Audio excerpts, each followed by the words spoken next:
So I try to answer the remaining questions, which is the role of NGO and GO, which I luckily can give the topic cooperation, because as Ulrike said, it's really good cooperation is prevailing in this case. Then I will go on to a lot of management questions which already occurred in the discussion, and finally to communication of wilderness. Only very short, I mentioned it already in the introduction round. I'm from Frankfurt Zoological Society. We are focused on the topic of wilderness all over the world. So here you see an overview of our projects in the world, but end of commercials, start with our topic. And this is, I first will point out the role of NGO and GOs on national park level, and then on the other large nature reserves, as we have heard from Ulrike. So in national parks, they are always administered by federal states. It's not possible for NGOs to administer a national park. It's due to legal obligations. And the administration always belongs to a ministry, whether of environment or forestry. And in some cases, it even has a status of its own ministry, so it's directly below the government. Even though the NGO sector plays an important role when a new national park should be found, and because in our experience in the last years and decades showed that we always need the pressure from top down, we need the political will for a national park, but at the same time we need the pressure from below, from bottom up. And this pressure from bottom up is provided by the NGO. They have to, because they are always a big opponent against national park, against the wilderness approach, and that's why the NGO sector is that important to provide the pro-national park situation in the area. And so we do it in consulting those voluntary associations and of course with small funds. Large nature reserves are mainly administered by the federal state or municipalities. Up to now, I think we don't have a wilderness area administered by a municipality, but it's theoretically possible. Up to now, they are all by a federal state. And we already heard about the biggest one. It's Königsbrücker Heide. It's the whole project area is 7,000 hectares, and up to now the wilderness part is 4,000 hectares, but it's meant to be grown because they will do a new management plan. So it's a really important area. We heard it. It's a former military site, and we see the legacy of the military training. There we see it also in the obscure tree structures, which are due to I guess a bullet went in, and so the tree grew this way. And also we have the beaver there, and the wolf. Last year the wolf came back, and so it changed the whole process again. Very interesting, but because we're running out of time, make it a little bit faster. And I just wanted to point out on the heath, because we also have heath on this area, and if we have a discussion concerning Natura 2000, we have a natural regeneration of heath in this area. So it's a wilderness area, or a wild area, let's say wild area, for 25 years now. And the heath, the best condition is where hasn't been any management for 25 years. It's very interesting. So keep it in mind if we discuss the point of Natura 2000.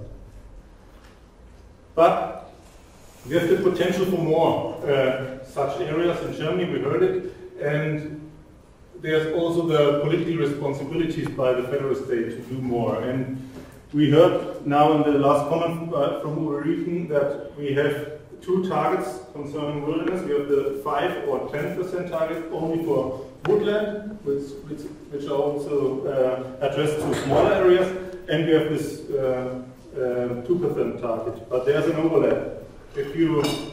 If you protect large areas in the woodland, it helps you for both targets, and that's what we recommend to the federal states. If you are implementing the 10% or 5% target, please be aware of the 2% target at the same time.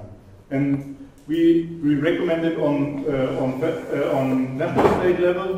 The UN has recommended it to the federal states, but also the NGO is recommending it, and so the recommendation comes from both sides, and sometimes it helps. So here's an example from Taunus in Hessen, where Frankfurt is from, and there only last year we got this more than 1,000 hectare size woodland forest, which is now it's not a protected area yet, so it's only the first step taken to wilderness because there's a political will to preserve it for wilderness. But maybe next time I can present as a new wilderness in Germany. When I say we, it's not only us FZS, but we have founded an initiative for wilderness in Germany, and to this initiative belongs 16 NGOs. Also the big one, WWF, BirdLife, and Friend of the Earth. Greenpeace is also with us, and FZS is only coordinating the whole initiative. So it's really we have really joined forces in this case, and the idea was that if we join forces for wilderness from NGO side, we can make joint press releases and press conferences which have a wider effect, which have a much more media reach than we do with everybody on our own. And only we do joint declarations on wilderness. So we are speaking with one voice concerning the criteria of wilderness, which makes us a strong partner for BFN, but also, of course, we are listened more because we are stronger, we are louder. Also, we have joint and coordinated activities, so we meet after 2 months in Berlin, and we coordinate our activities. So we run petitions together, we make wilderness promotion together. I come to it later on while I talk about the communication. And we support initiatives, for example, for national parks. So we speak not only with one voice, but we also act on the ground, which gives us a certain credibility. So we're not only talking about wilderness, but we are trying to do wilderness too. And so there are also large nature reserves administered by NGOs, owned by NGOs, the land of it. And this takes especially place on former military training areas and on former mining areas. So that a place like this, after certain years, may look like this. Just a short digression, if it's maybe interesting for your country, we have a database. Our partners from Nature Foundation, David, made this database on nature conservation and military. Just by the way, it's also funded by BFN and us, so again, there's a cooperation in it. And you can look up, it's very interesting, you found maybe interesting data for your country it's not always only focused on wilderness, but it plays a big role. So here you found the areas from NGO, which are mostly in former military training areas and mining areas. But for example, the Mittlere Elbe above right is also this is a floodplain at the Elbe River, and they even removed a dike so that they can have a wide river system again in this very small part. So with a bunch I will pick out 2 examples, and I picked out 2 examples where there is a close working together between NGOs and GOs, so to give you an expression of our work in Germany. Again, all of those areas have a legal status of nature reserves. So this is what Ulrike said. I think it's important that we have this legal status, even if it's privately owned. And often there's also a funding by public money. The first example I want to give you is Iberwasserheide. It's a big former military training area, more than 25,000 hectares. Only 3,000 and something are owned by the NGO. And but there's just beside there's also a protected area from the federal from the federal state. The NGO in this case is the Wilderness Foundation. It's called Die Wildnis Stiftung, the Wilderness Foundation, and it's the new name. And it's founded by us, WWF, BirdLife Partner, and another private foundation, plus the federal state, which is Brandenburg in this case. and one private person. So we have a classical but unique public-private partnership for wilderness in this case. Yeah? It's the only one I know, but it's very, very interesting, and it works very well since more than 15 years now. And this is how it looks like there. Yeah? So we have the heath. There are two. It's very diverse landscape. Parts where you don't recognize in former military use anymore, but of course other parts where you see the legacy of it. Yeah? Yeah? Here, this is called the desert, obviously, and it's 15 years without use, but it was complete sandy soil, and now you see slowly the grassland comes back, but it takes really longer than we expected it. Yeah, it takes really long, and it's very interesting. Other parts where we expected that the trees will come back only after 20 years, they're already there, we have a complete forest there. In this part we expected that the trees come pretty much faster, but they didn't. So it's very interesting, you can learn a lot, and there are a lot of studies on this area. And the wilderness often takes place there in the small scale. This is what I wanted to say with this picture. But of course the legacy is big on it, and you are not allowed to leave the path because it's dangerous for life. And of course there are conflicts on this area too. For example, there is a lot of illegal motocross cycler on it, and we have also this conflict between species which are adapted to open landscape, and now their number of course reduces because the woodland gets more in this area. So we have this conflict, but in this discussion we have to keep in mind this was the alternative. This is the neighboring plot which wasn't bought by the foundation, and now we have this. There is no open landscape species either anymore. Another example, really pretty short, is the Hohe Strecke. This is also it's a former military training area, but not so heavily used as it was in Lieberose. It was without tanks. I don't know, it's called only gunfire. You're the expert for military training, I don't know. Anyway, so this is, you are roughly, it's 4,000 hectares, only small parts are wilderness, so almost the half is wilderness at least, and in two parts. And the interesting thing in this project is it's run by an NGO, again the Nature Foundation David, but it's funded by the national plus the federal state, and two NGOs, FZS and Friend of the Earth, and the landowners are private landlords, municipalities, federal state, and NGOs. So we have really a whole bunch of involved people and organizations, and it's really hard to run this whole project, but the Nature Foundation does a really good job. But that's why it's really famous now in Germany, this project. And what we have there is, of course, pioneer woodland, because it was a former military training area, but also we have a real old forest there. Real old, because of the history of use there, we don't have any, or we can't recognize that there was ever a logging in this forest. So we have. It was a hunting zone by the aristocrats in former times, and it was a military training center area, and that's why there was never a logging there. And that's why we have, for example, beetle species which only occurs there, and it's comparable to the old national parks in Germany from the species richness there.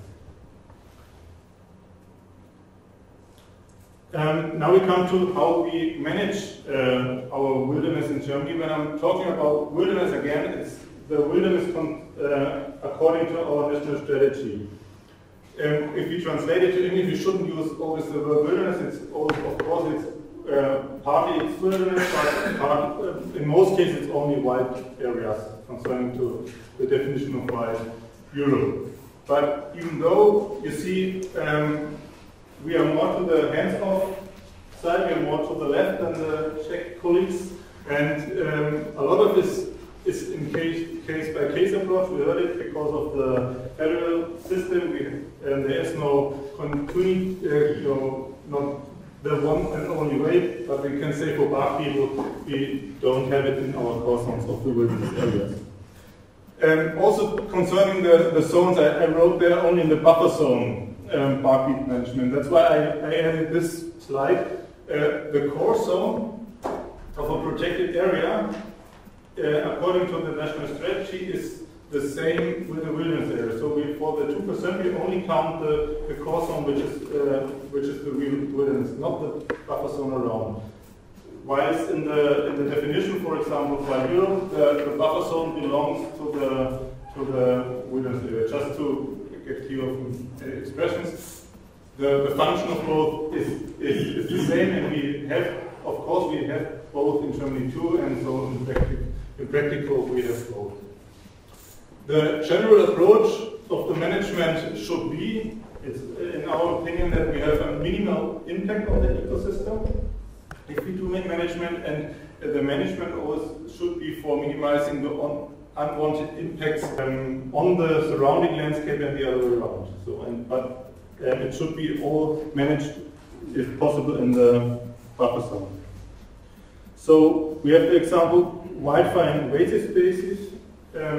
It's due to a legal obligation we have to manage it somehow, and it's defined in the management plan of each protected area how it should have been done. I just wanted to point out some examples.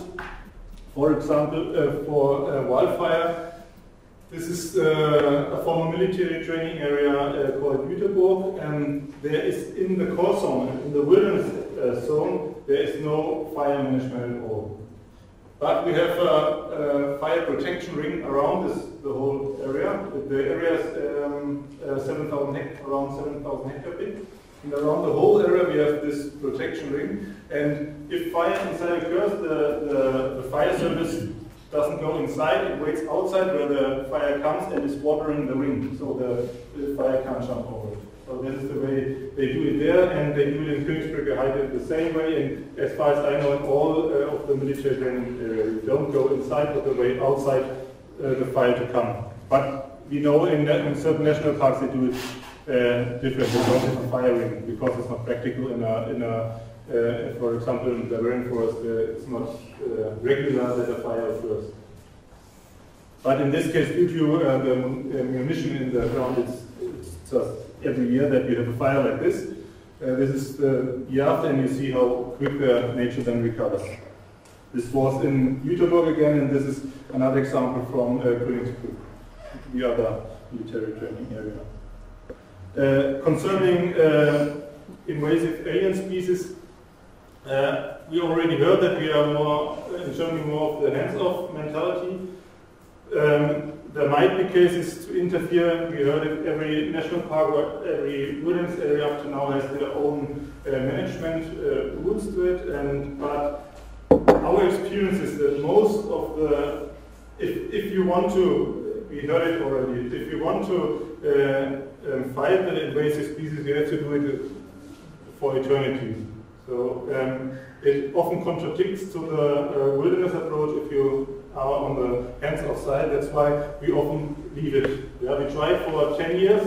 Often it's so our rule for wilderness areas, or up to 30 years in national parks. We try for a certain time span, but then if it doesn't work, we leave it, and we are concentrating on the management area, preventing invasive species coming out. And up to now, I don't know that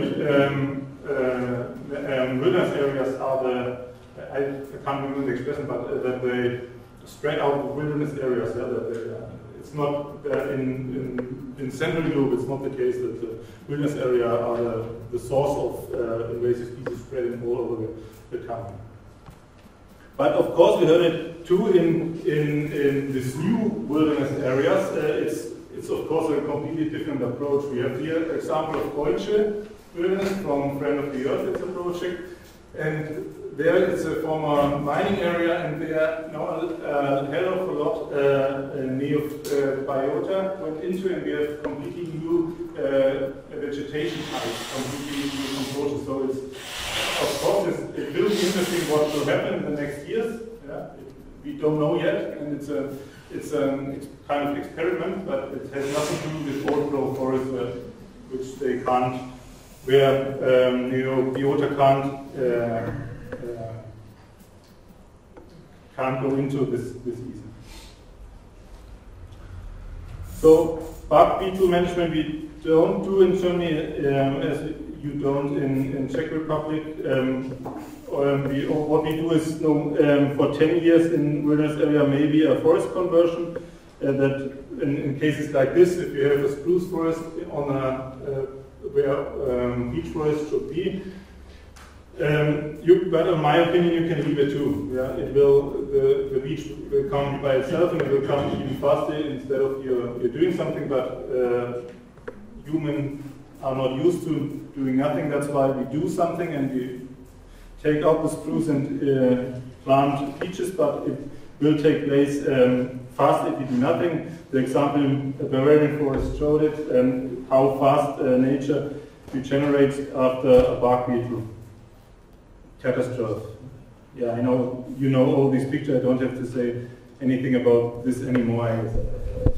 Last topic was the game management. The wilderness approach mainly says no management, but due to natural forest regeneration, often in Germany is game management is done, and also to minimize unwanted impacts on the surrounding landscape, which is important for the acceptance of the wilderness approach. I don't think that wilderness would need it, but due to the acceptance, in some cases it makes sense. For example, Bavarian forest, we have the cultural landscape just in the neighborhood of the wilderness area, so in this to minimize the conflicts there. Often there is game management almost in every national park in Germany.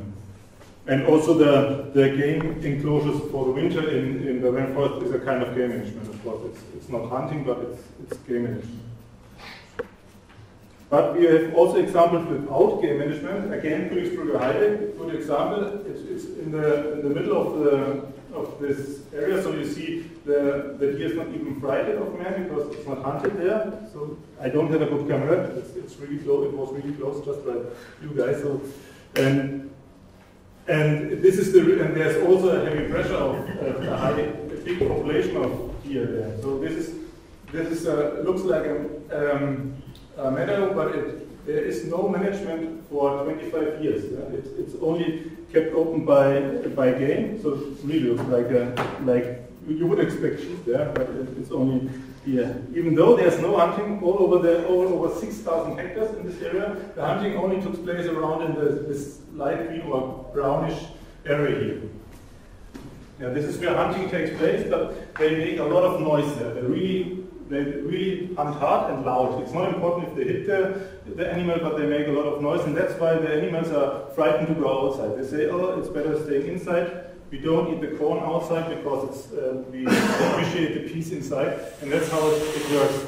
Again, it's only an example for this area. Every area is different, but in this case, it works very well.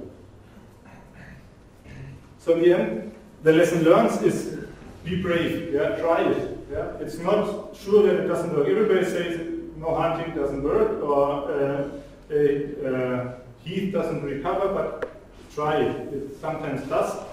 And that therefore facilitate private initiatives by public funding or legal obligation to try it, yeah? Because they often can be braver than a public administration can be.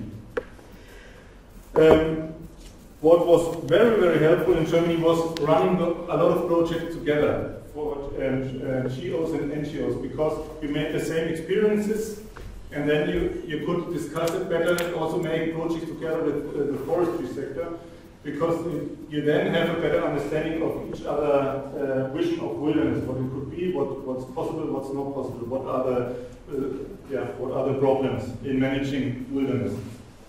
And then try to have a common understanding of wilderness and promote it together. Yeah, this is the process you are into. It's very important because there are a lot of opponents out there, and they are really strong. And so at least you should have the same voice. And let the people, and we heard it already, I think, Jeremy, you said it, yeah, let the people in, let them experience the wilderness, and they will understand, because this is really important. Don't make restrictive rules for people to visit wilderness, invite them into it, and that's the best way to save it.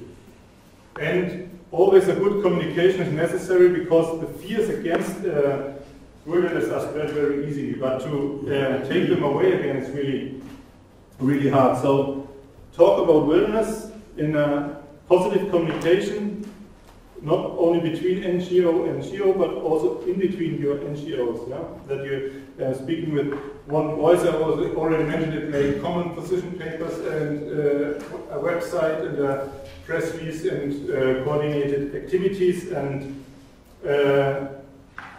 what we already did in Czech Republic is introduction of wilderness to a broader audience. And therefore, I would like to introduce our website, which is the core of our communication. This is the website. It's kind of the core of our communication, but we have also brochures and stickers. I bought some. I can give it to you later. I forgot it in my room. And what you find there is who is there for wilderness. So we have contact persons also for press editors. And yeah, you see below the contact person for certain topics on wilderness, so they contact us. And this works very well, so we have a lot of press releases in the last 2 years since the website is online. And we have arguments why is wilderness important.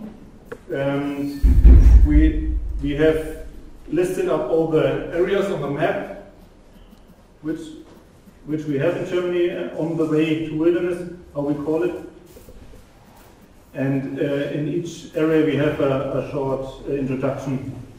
For each area we have a short introduction. So, like this. And also we invite the people to involve in the topic. We gave them possibility to, if they're interested, to help, to give their voice for more wilderness. And we have certain media like pictures, and in the spring we will have a conference for wilderness. And only 4 weeks ago we presented our new image film for wilderness in Berlin.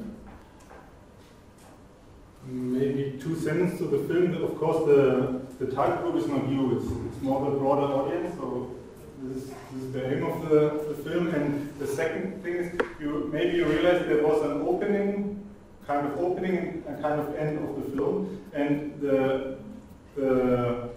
the approach is that each wilderness area can produce their own part in between. So using the opening and the end, and already one have done it, and there are 3 more wilderness area interested in following even a national park. So we are still in the process, and maybe then we have more wilderness films, always with the same corporate identity of this start and the end. Yeah. Okay. Thank you very much. So, questions? I have one question. You mentioned the overlap of new wilderness with Natura 2000 site in the Kennersbrücke Heide area. And I visited this area this year, last year, and as informed me Jürgen Stein, the head of the Kennersbrücke Heide and former head of Sachsen-Spitzer National Park, actually the management of Neobiota is no issue in this area. And how do you plan to solve this question, this problem in the future? Means at one side to keep the Natura 2000 site in conservation favorable status, and at the other hand to apply this intervention regime. This map shows the plans. I don't know if the planning is confirmed in the meanwhile. I don't know. Do you know? The management plan is confirmed. Is of Königsbrücke Heide. Yeah. It is. This one. It's glaube ich no? Management for the Natura 2000. For the new. I think so. Yeah. Yeah, I think so. So this is the new So we used to have open landscape Natura 2000 types inside of the wilderness area. And there was a management, but they also tried not to manage the areas. As I mentioned, the heath part, which were then in a bit better condition than the one with management. But what they did now is putting these parts of Natura 2000 here on the outside. So here they recultivated the open landscape Natura 2000 vegetation types.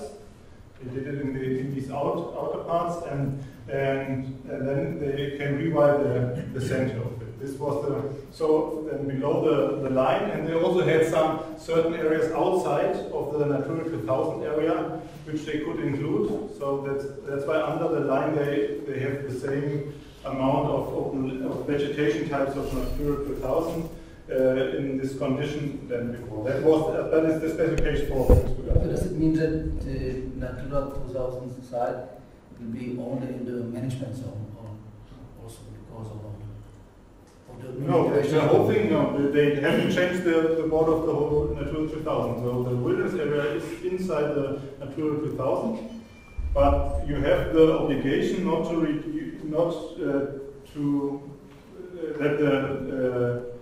reduce the area. I mean, these. Yeah, and so under the line they have the same and will treat them better so that they're in a better condition.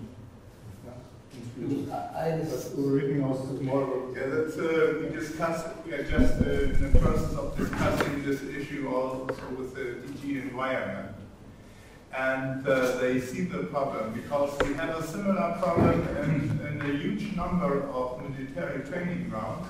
Because the structure was similar like Königsbrücker. They have the activities in the middle and use the forest to protect, nobody could see, and so on. And if you want to develop closed wilderness areas, you are facing this problem. We have also a national park idea with that. And our strategy is indeed now, so especially if there are smaller areas inside, to put them to transform them to the border by developing new habitats. But we had a discussion with DG Environment too, and they would also accept strategic, or my English, strategic plans if you have a view on more than one area.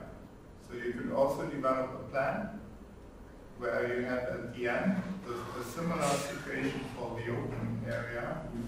Only for them it's a problem. In Germany, less than 50% of the habitat types and the area of habitat types is not has to be managed. More than 50% you can also have in wilderness areas. Not the problem. The problem are the open, like the big desert you will see or similar. But we try to do with smaller patches to move them around inside the areas, and we will try to have we have not an example for the strategic plan to have a look at a larger area, and that might be an idea to develop in one place to reduce forest development, in another place to let it grow. So that is also a very economic approach in terms of management efforts. And there's also in Brandenburg there we have the problem that in this former military training areas now the wolf is there, and if you do management there it will be bad for the wolf, which is a Natura 2000 species too, and that's why they said, okay, we say here is for the wolf, it's also a Natura 2000 species, but of course the open landscape vegetation types will slowly disappear. But it's always tricky. Yeah? It's always tricky. When I visited the area, I saw several very dangerous invasive species, mainly the Prunus serotina, which is really established and will become slowly or quickly a really dominant shrub of the. But I guess it won't. Let's see. Let's meet in 20 years. Max, would you like to add something? I mean, the key issue of Natura 2000 is that typically it is seen only on the site level. In Natura 2000, if you're dealing with wilderness, you have to look on a larger biographical level. And we have never done this. I mean, he was lucky, Jürgen, because there's the state forestry behind it. He had a second area, so he was able to swap. But he started this biographical approach because he exchanged areas. Now you can do that, and we must do that, not only on the site level, but we should actually look at the country as a whole, or even cross-country. Because he, for example, looked at it from a European perspective. Is there enough beef already protected? Now you may say, then, we can let go of this area, we can let go of this area, and basically change the management plan from intervention to non-intervention. It will not change the size of the Natura 2000 area. So he did not make change. It did get smaller because he took them out. It actually got a little bit bigger. But so that is one of the second approach now is that we see in most countries so-called shadow lists appearing. Those are lists which are developed on federal level where certain habitats can be managed or non-managed. And again, you have to look at it not at the site level, but in the country as a whole.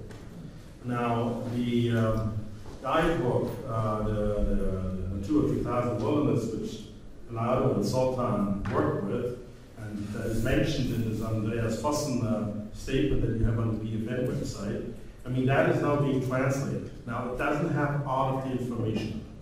The EU kept some information back, but it shows the general way that the key thing is look at the management plan. He was able to change the management plan. On invasive species, I think that in a couple of years down the road, it will not be the topic anymore. Because the reality is, if you have invasive species, you will always lose. And now for the first time, and I was in this Natura 2000 workshop in Austria, it was surprising that a lot of people sitting here, private forest owners, everybody said, we should be much more relaxed, because the reality is, we can fight it, we can fight it, we can fight it, we never win. And now we can see what happens. And in his case, he's got 2 or 3 areas in it. I visited him again a couple of weeks, and Vlad is going to go up there now again, where he thought that the invasive species would, it was an area where there was an old village. Now there's only ruins, but he thought that they would spread. No, they didn't. 20 years later, they did not spread. So there's we don't really have any experience. We only have experience of invasive species in the cultural landscape, in cultural surroundings. We have very little experience about these kind of species in wilderness and how wilderness deals with it. And this is going to be the exciting thing when in 50 years we will look back and we say we learned something new. Because at the moment, most of the things that we do there are based upon scientific research in a cultural environment, not based on wilderness. Because we never had wilderness in Europe, according to the criteria that is identical across the board. Okay, thank you, Max. Would you like to answer? So I have a comment as regards Natura 2000 network. I agree with you. It would be very nice to have very flexible Natura 2000 network, but if you read the legislation, you are responsible as a competent authority, now talking about the EU country, each EU country, or each separate site, to maintain or to improve the state of each conservation objective of the site. So of course, it would have been much better to have this biogeographical approach, but we are not allowed by legislation to do it. So we have to deal with each site separately, and if you are not able to manage it and to keep it in a certain level of status, then you are facing something like an infringement. And that's the problem. If you ask the European Commission, and I'm sure that you know it from the negotiations about the guideline you published, it's something that they cannot somehow overcome. They are still trying. I understand why.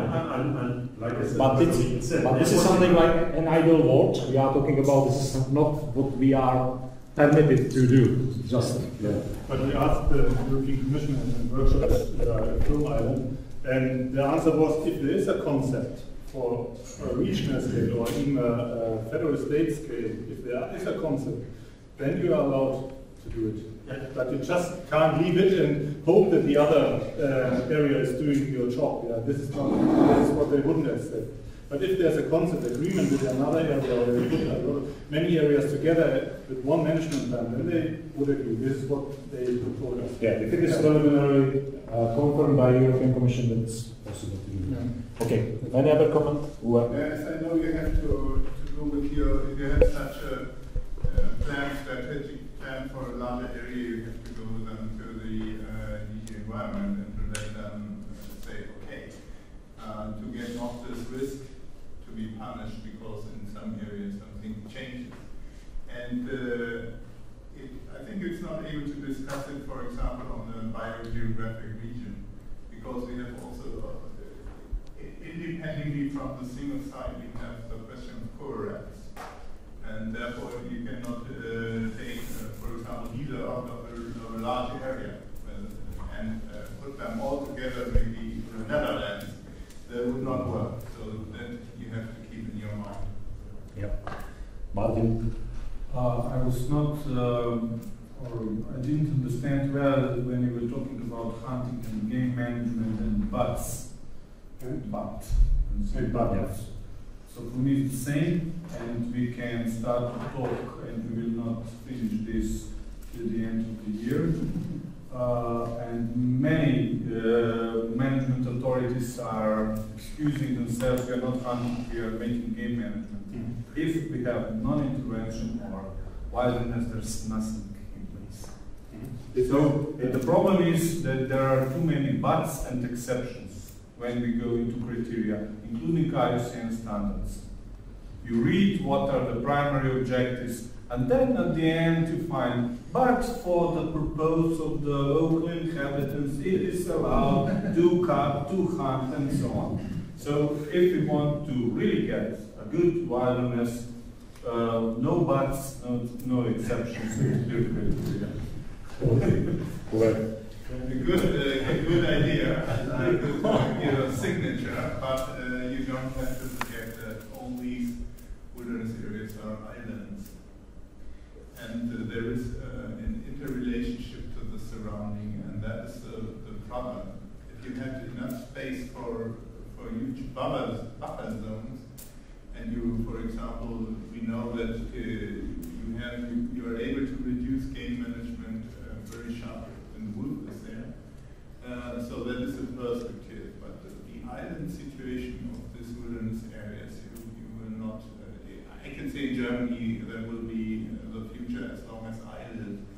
So that we cannot neglect that. And then we would not have any acceptance with the state that is around. So that is a pity, but it's a reality. Yeah. I'm completely on your side. From the point of view of the NGO in Germany, we also have the declaration that in wilderness area there shouldn't be any hunting, or nor game management, however you call it. The but was how it is managed in Germany. That was what I was presenting, just to make it clear. This is the situation, and also what Ulrike said, our experiences in implementing wilderness areas, especially concerning the acceptance. It's very important to have an idea how you want to deal with the management of the game and to reduce the negative effects on the surrounding country. This might mean that for the first 10 years, which in our opinion might be possible, that you can do a game management to reduce the number and to adapt the people around the wilderness area to get adapted to this wilderness approach. And where we always stick on is that they should have a monitoring, and they should really show that their game management is really have an effect. Yeah? Because there we have a big level in Germany that they don't show the effect of the game management in the national park. I think that most of us would sign what Martin said. Reality life is obviously different sometimes. However, I would be personally very happy if we manage in the coming 10, 15, 20 years to create a group of true wilderness area with no hunting, no grazing, no forestry.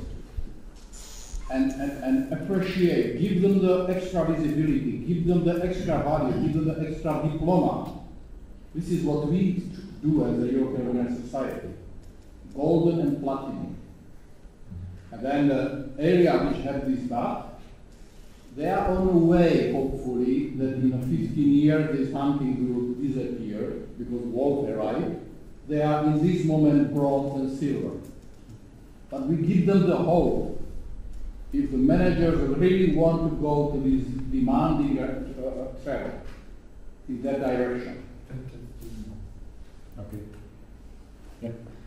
Thank you very much. Thank you for presentations and for discussion. I think it was very fruitful and for me valuable because I got a lot of information how it goes in Germany, and I really appreciate it to see that the governmental bodies, they have a really well prepared strategy how to achieve these 2%. So it's something that is very special comparing it to other countries in Europe.